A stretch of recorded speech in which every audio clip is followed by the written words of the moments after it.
এমনিতেই তো গরিব মানুষ, তার মধ্যে আজকে কোনো রকমের পনিরটা কিনে এনেছি, পনিরটাকে কেটে নিয়ে ভেজে নিয়েছি, আর আলুগুলোকেও ভালো করে একটু জাক জমক করে একবার লাল করে ভেজে নিব, ভেজে নিয়েছি এটাই। তারপর মশলা করে রেখেছি, মশলার মধ্যে অনেক কিছু দিয়ে রেখেছিলাম। হ্যাঁ, একসাথে মিক্সিতে ঘুরিয়ে ব্যাস মশলা দিয়ে একদম পুরা একদম কষিয়ে নিয়েছি জমাক পূর্ণ ভাবে।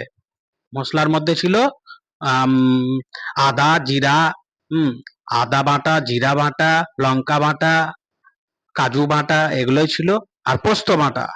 আর তার মধ্যে দিয়ে দিয়েছি এই যে তৈরি করে রেখেছি দই, টক দই। দইটাকে ভালো করে একবার ফ্যাটিয়ে নিলাম, আর ফ্যাটিয়ে নেওয়ার পরে পরে দইটা কি করব, দইটাকে সুন্দর একটু ফ্যাটিয়ে না নিলে জোরে করে কড়াইয়ের দিকে চালিয়ে মেরে দিলাম। হ্যাঁ, এই যে দেখো দইটা দেওয়ার পরে ইস কি কালারের কম্বিনেশন আনছে দেখো। তারপর আবার ঢলুর জিভেতে জল আসছে, কষতে কষতে ঢলু তো জিভাতে জল ঝরছে পুরো, পুরা গড়কিয়ে গেছে। হ্যাঁ, এই যে দেখো এখন কষে নিচ্ছি। তারপর এখন ঢোলু ওখানে বসে আছে, এমনিতেই কষানি দেখে তার জিভাতে জল, পাছা দিয়ে পাদও বেরিয়ে গেছে রান্না দেখে। এখন আর একটু ঝাল মেরে দিই যাতে ওর পাছাটা একটু জ্বলে ওঠে। হা হা। তারপর পনির রেডি।